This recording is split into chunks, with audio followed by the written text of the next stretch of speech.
He said the British people are, he's like, they're always just so polite. He's like, I was on a cruise and he's like, I woke up, he's like talking to the guys like, yeah, I got up at 8 this morning. He's like, oh, brilliant.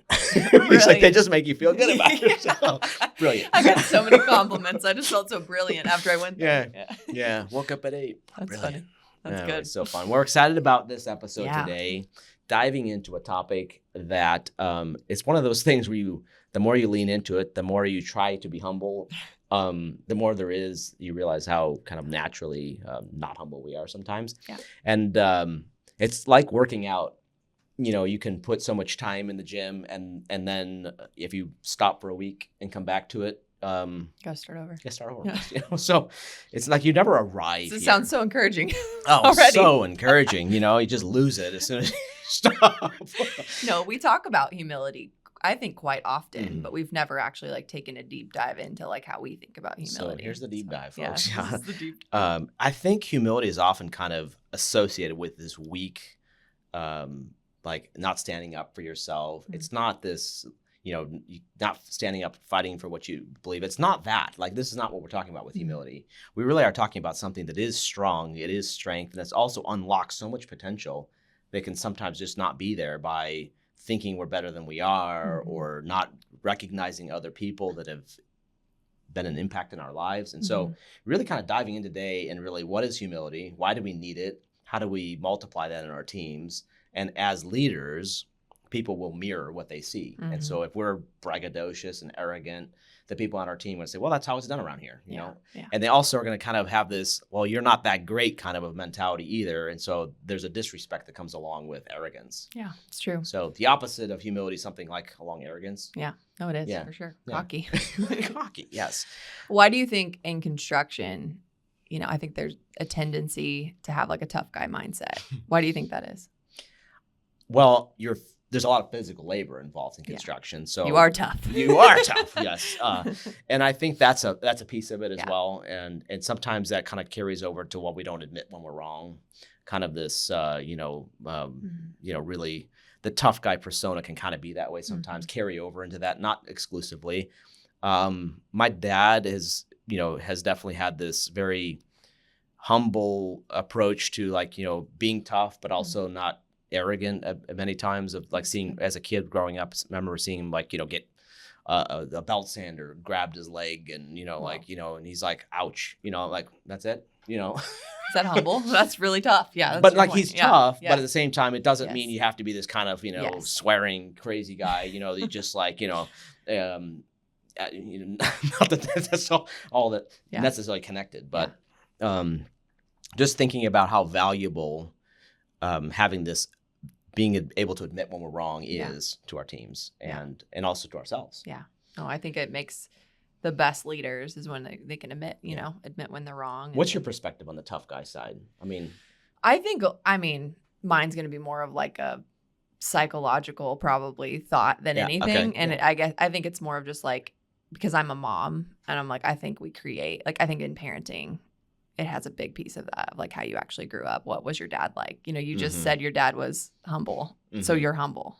I think there's a really big association with the two. Interesting. And so I think if you, take and I'm not saying it's all due to like your parents either, made you great or not, right? But you learn from modeling. You don't learn from people telling you what to do. You learn from what they do. And so I think that's probably even just like as we get into this topic, like maybe like just take a quick glance at your parents and be like, hey, were they humble? How did they portray humbleness? And if you can't say that, then this podcast could be really, really beneficial for everyone, because we all need to be more humble, in my opinion. Yep. But I think that's a really good starting place before you just write off this whole episode. Right. No, I don't need that. Next, skip this track. Yeah. Have you ever had a experience where you had to just like swallow your pride and learn something? Yeah, maybe once or twice. I think this happens probably particularly when you're in an industry where a lot of things can go wrong, and it's so easy to try to sweep things under the rug as opposed to being like admitting when something went wrong. I can think of so many situations. I'm trying to think of which ones would be the most impactful to share.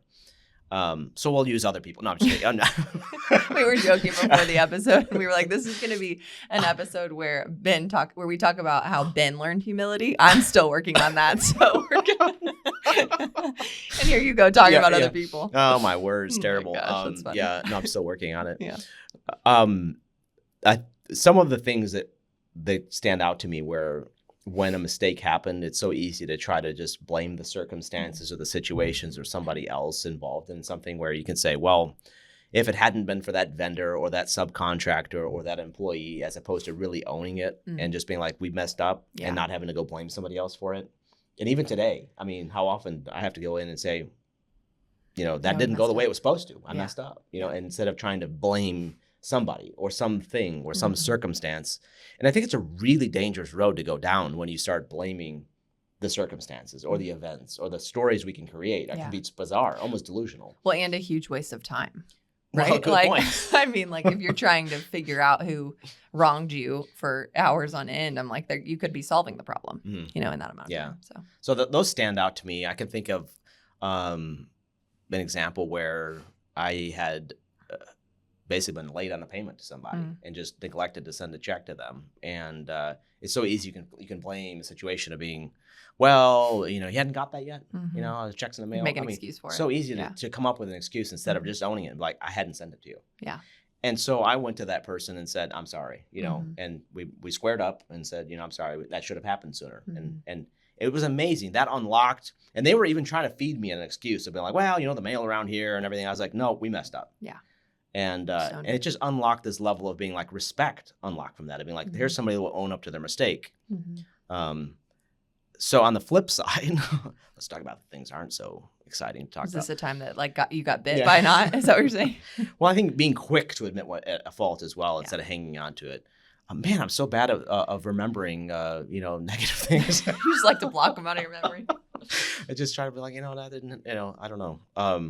But I can think of a few times when trying to cover for something or just that makes it worse instead of, something didn't happen the way it was supposed to happen. And then the excuses or whatever else. And I had a customer, we were working on a job, and it was a challenging project because of the distance, because we took on something that I shouldn't have taken on. And so we're traveling more, and the crew that I had on this job, it was hard to be there because it was an hour away. So as opposed to all the other jobs are 15 minutes away. And some people are listening to this saying, only an hour? Yeah, right. But for us, it seemed challenging. Yeah, right, exactly. Small town problems, where everything's close. But the more this project kind of just, it wasn't quite up to standards. It was so easy to just be like, well, trying to talk off the distance or whatever else, instead of just being like, I need to do a much better job here. And we got to the tail end of that project and looking back at it, and it was like, okay, this is one of the moments we can get better from the situation, or we can just try to blame the customer or try to blame the distance or whatever, the circumstances, and difficult client to work with too. Yeah. I think there's things always go wrong, right? But I think people are more forgiving than we give them credit for sometimes, because we usually like to make it to where it's like their fault or their problem. You know what I mean? Like if you come to somebody and you're responding and instead of showing humility, you're showing pride, then they're going to just bristle up and show pride back. I think we talked about that a little bit on the How to Get Paid episode. Yes. Of if you make, I can't remember exactly how you said it, but going in and being like, pay what you owe kind of a thing. Yeah. That was the mentality that you were talking about of if you're going to your customer and being like, hey, you owe this, pay what you owe, I'm due that, whatever. Instead of just you're late. Yeah. Making it their problem instead of just leveling with people. I think people are way more forgiving than we. I was thinking when you're saying that, Kinsey, is how often we stomp on other people's pride around us as well. And I think we're just naturally people that try to protect our egos. We want to think that we're survival right. mindset. Yes. Yeah. And so when somebody comes along and says you're wrong, no, you're wrong. No, yeah, I mean, next you got a shouting match going. So poking the bear is not a good idea. Right. And I think that was just, I heard this illustration from somebody that I never would have anticipated him saying this. So he's a very meek, mild-mannered person, very gentleman, he's probably late 60s. And I'm just he's just a model of a gentleman. Okay. And then he was telling the story of, He's like, when somebody goes behind you and like you're slow to get off a stoplight or something like that and honk, he's like, I just want to put it in reverse and smash them. And I was thinking, what? But that's poking the bear. Yeah, you're right. That's like, get You're your right. foot You off the made me brake mad and get because going. yeah. And I think that's where we hurt people's pride. And I've had to you're learn right. that as an aspect of business as well. Of like with people, you still need to be direct sometimes and give people feedback. There's a way of doing it without making it personal. Yeah. On the other side of it, do you have any stories where you saw someone or something happened and they weren't humble and then they got bit for it? I have a great illustration here. So quite recently, I won't give the exact details. We should protect the innocent. Yeah. But this guy had sent me a bill and said, this is what's owed, and it differed from what he had said we owed. And so the initial reaction was, and it was over a text message, which is like we know that's really a great idea. Not really.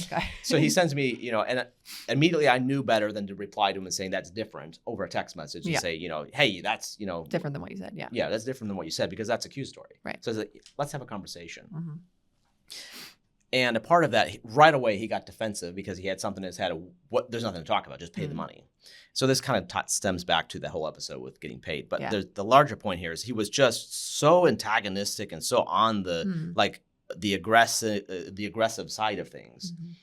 And I just think like it was very difficult to like even to have a conversation. We never even got to the point of having a conversation. To his credit, though, he reached out to somebody, a mentor of his, and that challenged him and said, hey, you're wrong. And he came to me and said, I'm sorry. Wow. And at that point, I didn't even care about the price difference. I just paid him. Yeah. Because you're more forgiving. Exactly. That's what, yeah. And so there's an example of humility actually just, he's saying, hey, I'm wrong. I shouldn't have talked to you that way. How can I make this right? Where humility is now unlocking grace in response. Yeah. So at that point, I didn't even care about the other difference. It's like, come by, get a check, whatever. Now you earned it because you said sorry. I mean, just paid you an extra $500 because you said sorry. It was a small enough of amount where it wasn't like double the price, but nonetheless, it was kind of one of those things where I think humility served him well, and I think we just need more of those kinds of conversations where even just a small level of I was wrong in the way I communicated just unlocks so much potential. Or just the grace it unlocks from the person, of like and the respect that it unlocks from that person. So I'm sure somebody's listening to this of saying, well, that seems like you're kind of the rug getting stomped on by all these people around you. People trying to take advantage of you because you're like this person that can't stand up for yourself. So there is a distinction there, right? Yeah. Where it's like you still stand up for what's right. Yeah, you can be strong. You can be strong, but I think there's an element of like that goes too far because these people that are very black and white in the sense of there's right and there's wrong. Kinsey Batten. Yes, talking to you, girl. They can struggle with this because now it seems like, no, I'm not doing that because that's wrong. In the sense of like, you said you're going to do that, so you better do it. Yeah. And I think the older I get and the more situations I've seen, it's more I'm saying there's probably more gray area, not from an ethics standpoint of like doing the right thing, but from a standpoint of like understanding perspectives and somebody how do they arrive at that conclusion? It's kind of my thought of like, how do they arrive at that? They have their own story. Yes, right. It goes behind it. Yeah. And so maybe there's an element of even just softening that hard edge a little bit of just pay what you owe is kind of also that black and white mindset. Right. Like you said you're going to pay it, now go ahead and pay it. Yeah. We already talked about it. Yeah. Instead of kind of adding a soft edge to it of being like, I remember we talked about this and kind of like giving, because, people's perspectives of conversations are different. True. We just had this even happen where somebody had signed up for app twice. Oh, yeah. So, and no, we didn't, like, I don't think I did that, and it's almost being like, it's a very deliberate action. Yeah. But nonetheless, hadn't remembered doing that. Yeah.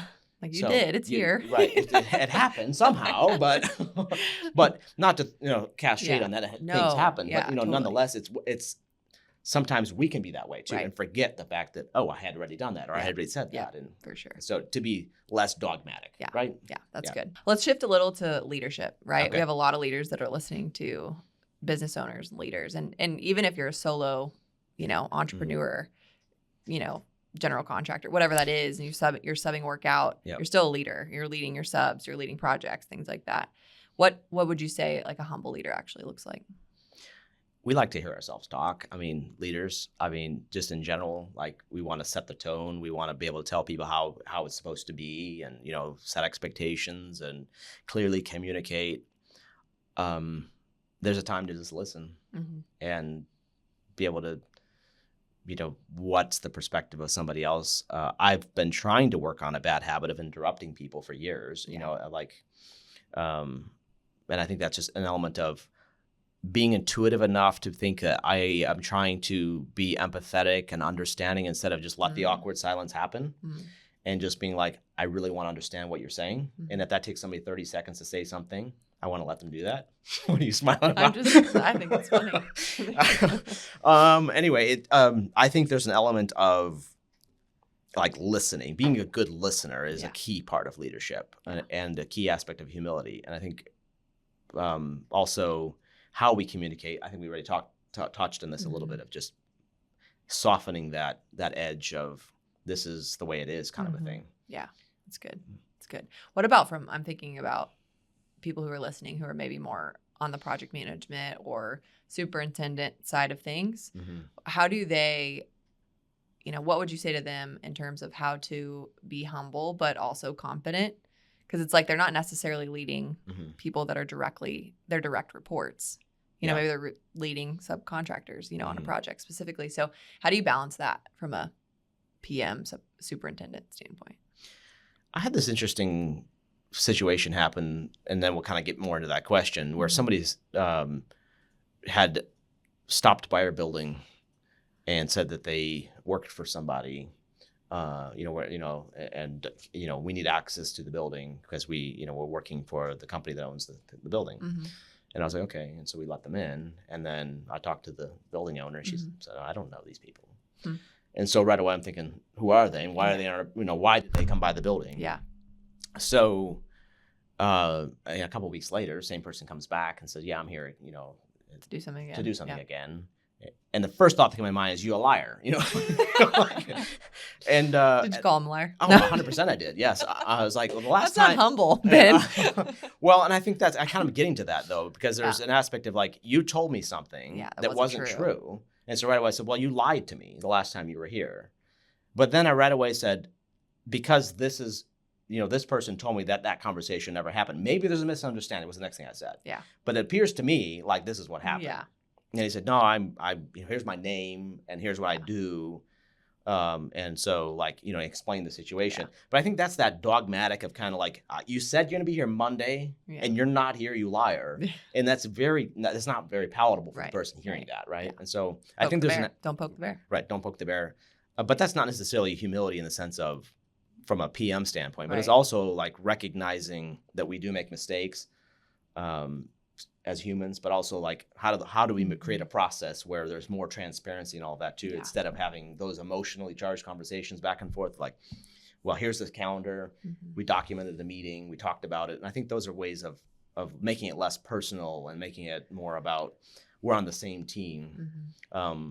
I think we were talking about Gordon Ramsay, where one of his, obviously he's a very harsh to his chefs, that he works with. But he was trying to say to the people working with him, don't take it personally, take it professionally, as in I'm trying to make you better, and that's why I'm cussing you out. Yeah. I'm like, okay. I don't know. I don't subscribe to that model. It'll still be hard to work with. But I think there's an element of truth in that, even with somebody as harsh as Gordon Ramsay to a chef, it'd be like, we're on the same team. Yeah. Well, and at least he's setting the expectations up front. I'm going to cuss at you, and you're going to like it. And you're going to love it because I'm making you better. I don't know if that really digs into the question so much. Where's pride, I guess, in that whole process? Yeah. Though, Well, I was just thinking too. I'm like, is it really different?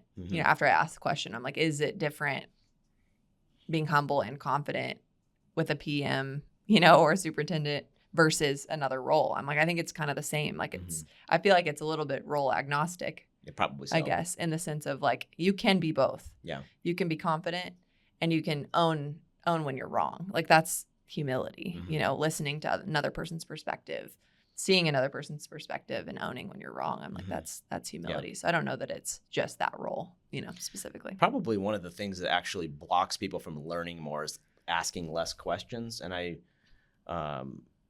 had multiple people I've hired that knew far less than they let on that they did know. And instead of that, instead of them they were trying to mask that by just pretending to know more than they did. Yeah. Fake it till you make it kind of a mindset. But people see through that. Yeah. Instead of just being able to own like, well, I've never done that before. Yeah.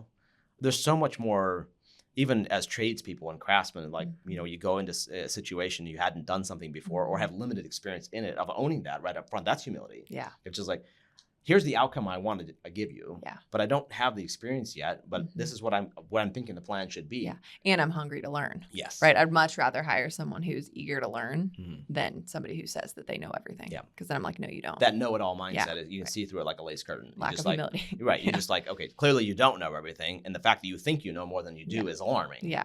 And so, you miss opportunity from that mindset. That person's blocked from learning. The people around them that know so much more than them, they're not going to learn from them because they're not asking questions. Nope. They and so they're just stuck. Yeah. So I think humility blocks progress. Totally. Yeah. If you're arrogance blocks progress, the humility will unlock it. Yes. Yeah. If you're an employee listening to this, like I think that's the key takeaway for anybody that's on a team is learn as much as you can from everybody that's around you. Like kind of like a chew the meat, spit out the bones, right? I'm not saying you have to like adopt everything that you learn. But I mean, I think that that's a huge component of becoming excellent. There's this misconception. I go back when I was just an apprentice. The misconception is people expect you to know more than you actually know. I'm on this team. I got to look like I know what I'm doing instead of being like, I actually don't know that. Never seen that done before. You'd be like, I want to learn how that's done. People love teaching somebody that's a sponge. Yeah. That wants to absorb information. How's that done? And they're just soaking it up. My 10-year-old, dad, like, how's this done? Like, I love telling him about things, where he's soaking it up like a sponge and he's building on it. And you're just like, wow, what a kid. Want to add so much value to a team. Yes. Whenever you got somebody like that on the team, and it's contagious as well. Where somebody's like, I want to learn. I want to get better. The people around him are like, well, he's going places. I want to be a part of that too. It's dynamic. It's obvious. And so creating a culture of that as well. It's really good. Is important, and even calling it out and being like, actually, you don't know that, let's walk, maybe. And that's okay. Yeah, it's okay. It's okay. I'm going to walk you through this. And also there's an element, I'm thinking back about an apprentice I had, he didn't know how to read a tape measure. And when you're on a framing crew and you don't know how to read a tape measure, you are an idiot. Not a good look. When he's counting in eighths of 1, 2, 3, 4, and you're like, oh boy, it's gonna be a long day. The easiest thing to do is what an imbecile. Like you should know that already. Instead of being like, okay, here's some quick hacks for you. That tape, 1 inch is divided into quarters and eighths, helping them engage with it. And of course, there are some, you can't put in what God left out. I mean, there's sometimes you realize it's just not working. But that maybe should have been on the old test before you hired him. But right. I mean, he was an apprentice. He was kind of practically free. It was just like, true. But he was kind of also fairly confident too. Just like, I can handle that. It's like, I've looked at a tape measure before. I've looked at it. I mean, had numbers on there. How hard could it be? All those big 1, ones, 2, I got 3. those. Those little tiny ones, what are all these little lines on there? I can't, what is Why do they even cut things like that? Another apprentice I had, we're doing this little remodel. He's just a helper. He's probably 16, 17 years old. Yeah. And I said, okay, I'm just testing him a little bit because he's just moving, sweeping floors, moving stuff around. And I said, okay, we're going to go build something now. 86.5 divided by 2. Okay. We're gonna split. We need to find the center point of this. 86.5 divided by 2. He's like, I got it. I'm good at math. 86.5. Don't help me. And anyway, and I was like, okay, let's just make it 86 divided by 2. And then I got this. I was like, how about 80? Back it up. How about 40? Divide 40 by 2. And then he's, no, don't help me. I was like, oh no. Oh no, you poor kid, you never learned math. Wow. Like nobody ever called that out. And I think too many calculators in school. Too many calculators in school. Back in my day. Right. Yes, answer spit out like that. And now I've lost it because I also use calculator. Right. Well, that's like our phones with practice, contacts. Like we don't need numbers. We don't need to remember numbers. Yeah. So, but anyway, I was like, that 43.25 just did not come out like instantaneous from him. But anyway, it was that's funny. That's a good story. Okay, what about on a project specifically? Is there a time where I'm thinking more customer story, right? Is there a time where having humility, showing up with humility affected or saved the project from going sideways, I guess, with a homeowner? Oh, that's off the cuff. So Yeah, so it's a great question. So many times, there's this, like we talked about that before, kind of mindset that the customer will have, and so I think if we talk like that to them, hey, I asked for that yesterday, or putting the burden on them, you messed up, of like assigning blame. I think I'm trying to think of an example of something where we needed to show up with humility, or I needed to show up in humility on a project. I could see that it would come up a lot with estimating wrong. Like if you bid something wrong and then you're like, oh, I got to come back with the change order or something like that. And they're like, well, you knew about that up front. How do you handle that? I don't know if you had any of that experience, but you're like, nope, estimated perfectly every time.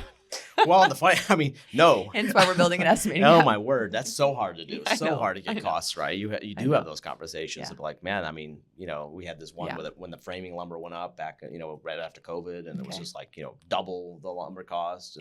And, you guys know what it was like. It was just, you couldn't throw enough money at it. Yeah. So, we had moments. Yeah, there's moments like that. Yeah. What about job site safety then? Is there anything that humility, affects with job site safety? I think there's an element of even understanding the frailty of our bodies, of just sometimes we're just, I can take it, no problem. I don't need gloves, I don't need earplugs, don't need safety glasses, that kind of mentality. Yeah.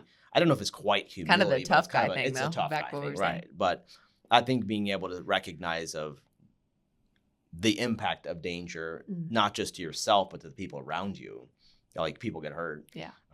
So I think there's definitely this arrogance that kind of the tough guy, I can take it, don't worry, Invincible. Yeah, I don't need a hard hat. Right. Instead of, I think the humility be like, nope, something falls on my head, I'm gonna be dead just as quick as anybody. Just quick as anybody else, concrete block falls on your head. But it's probably an age thing, right? Like maybe so. I just think back of like when you're young, you're like, nothing can hurt me. You're like, feel invincible with everything. So I think when your body starts to hurt and you're, getting older, it's like, it's easier to be like, I think I'm going to set myself up for success with that. Maybe. Probably receiving feedback too from the people on the team. I think I've challenged a lot of carpenters and other craftsmen on the team of just be like, you need to be wearing your PPE, and then be like, I don't need that.